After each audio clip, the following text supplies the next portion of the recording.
Hi pickleballers and pickle tech community. We are here with the Honolulu pickleball company J2K Plus and J2Ti Plus. This is a deep dive of these very popular paddles with their power variant coming from Honolulu Pickleball Company.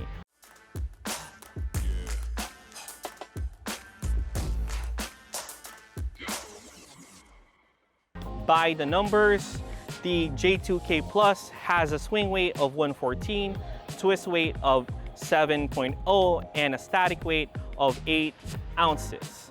The J2Ti Plus has a swing weight of 110, twist weight of 6.7, and a static weight of 7.9 ounces. Now, the first comparison that I want to do is against the J2K and the J2Ti. Both of these paddles play very similarly to their all-court category counterparts, with the exception of pop and power once the paddle breaks in. Before I go further from comparisons and performance, I want to be upfront. I am not a fan of these paddles for one simple reason alone. They are sold to you as consumers as a product that will break down very soon. I am not a fan of disposable paddles. For one, these are mostly plastic constructed, so guess what? As soon as these break, where are you gonna toss them? And then another thing is, why would you buy something that you know that is gonna break down not even 6 months? And I'll be honest, both of these are starting to core crush as I film this video. All right, when it comes to performance, baseline, I highly prefer the J2Ti Plus with additional weight on the perimeter sides at 9 and 3 o'clock, 3 grams per inch or 1 gram per inch at 3 inches. It gives it a significant plow through and it increases swing weight to 115, which gives this enough feel. Without the weight, it feels too soft and it feels like you don't have enough power. And I like the springy feel overall in comparison to the J2K Plus that has a dense, almost null feeling. And honestly, I'm not the best person to ask when it comes to regular Kevlar face paddles, not unless they're Gen 3, which this is. But if we're talking about Kevlar Gen 3 paddles, I would highly recommend the Pulse series by Pickleball Apes. Now, when it comes to the transition zone, I still highly prefer the J2Ti Plus in comparison to the J2K Plus because of the soft, springy feel. Again, weighted up, you're gonna have more plow through, so it's not like other Gen 3 paddles where you just need to put your paddle in front and it's gonna bounce in. You actually need to push a little bit with this paddle because it's not as poppy as other Gen 3 paddles. When it comes to the J2K, again, I'm just not a fan of the feel, but I would say this has more pop than the J2Ti Plus. I just don't prefer that dense feel. However, when it comes to the kitchen game, the J2K Plus actually is a better paddle in my opinion because it is more responsive when it comes to directional and controlled thinking. When it comes to the hand battles, I still prefer the J2Ti Plus for hands battle because of its plush, springy feel.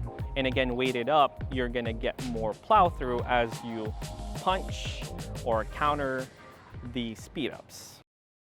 What's going on, Pickle Techie community? This is Colby. Just finished reviewing the Honolulu J2Ti Plus. First look at this paddle. I have to say it's pretty ugly. I feel like it's a very classic looking paddle and they haven't changed their design or look in a very long time, so I think they're due for a change. Starting with the serves, I liked the serves. I noticed that it was very easy to hit my serves. However, it felt like the handle was just slightly too short, so like flicking the wrist was really hard. So getting power on the serves was not easy, but getting the serves over was pretty easy. Dropping, it was very responsive. The main issue I had with drops anywhere on the court was using my backhand. I don't know what it was, but the backhand just wasn't very responsive. It's a very gritty paddle, but still for some reason, even the slices or even topspin, it just wasn't working right. But forehanding it over was very responsive and it did exactly what I wanted. As far as dinks and resets on the kitchen line, I also struggled with. Definitely wasn't my favorite paddle for that. I found that in intense dink battles, I just couldn't keep up because the paddle wasn't really responding the way I wanted it to. Compared to my baby, my ALW, just doesn't compare. ALW is so much better than this paddle, I'm sorry. To be honest, I would much rather pay for the ALW paddle just because it responds the way I want it to. It looks way better than this paddle. There's a bunch of different colors you can choose from. Yeah, so even though this is like a $150, $160 paddle, I just don't think it's worth it. Maybe if you spend more time with it, maybe a month, as opposed to like a week or two, you'll get the hang of it. But for me, it wasn't worth the time. So I went back to my ALW. Yeah, I would not really recommend this paddle. What's up, Pickleball world? It's your boy, Jermaine, and I'm back. I got another review for you guys today. Today, I got the J2Ti Plus. When it comes to this paddle, it started off very slow for me, only because I didn't have weight on it at first. It was very dull. I wanna say every time I hit a power shot, it didn't do exactly what I wanted it to do. It was less power than I really wanted. So I really didn't appreciate the paddle until I actually put a bunch of weight on it. I put weight on the sides, both sides here. I wanna say it's at least 3 grams of weight. It made the paddle very poppy. So now when I try to hit a forehand or a backhand, I initially see the difference and I'm very happy with the outcome. With my forehand, as soon as I whip it really good with the forehand, it just really showed the power that was behind it. It had a lot of control. It grabbed a little bit too much for my liking of the paddle, so that means the dwell time was a little bit longer than I really wanted it to be. I like it more when the ball pops off the paddle very quickly, but this one had a little bit of dwell time, which wasn't bad. It was just not to my liking. For my backhand, I really liked it for my backhand as well. It gave my backhand the power that I really liked. Placement, just control, spin, very precise in what I needed it to do. When it comes down to overhead spikes and slams, it was really dull without the weight. It really reminded me of something of a lighter paddle. But as soon as I put the weight on, man, they really showed that the heaviness of the paddle really helped it out a lot. I like the overhead slams. I like the slams on it, the overheads. They were pretty determined, powerful, dynamically really well as well. Resets and dinks, I want to say my resets were a little bit more than I needed it to be. It was very hard to actually put a soft hand to a heavier paddle. As soon as I put the weight on it, I felt the weight and my hand speed slowed down. That made me more cautious to get into battles at the net. So I was more just powering through forehands and backhands. My dinks I really liked a lot. It made me actually put more effort into dinking as well. I don't like it when paddles are doing the dinks for you. It's fun, but it's not engaging for me. So to tell you the truth, it was a very good paddle. I would compare this to the Kevlar J2K Plus. This was really, to me, a better paddle than that one, but not by a lot. It was very slightly. I would just put this ahead of it by very slightly. What's up, Pickleball peeps? It's your boy. I'm back. I got another review for you today, and I got a good one here. Today, I had the pleasure of doing the J2K Plus. I played with the J2K, and it did not give me what I felt like I could have in the power sense. Maybe that's because I didn't put any weight on it, but I just felt like it was lacking a little bit of power. So when I had this paddle and I played with it, I could instantly feel the new and improved power that they have added to it. I also felt the control, and I just felt like it's an overall better paddle. My dinks were absolutely incredible. It felt like it was really easy to do.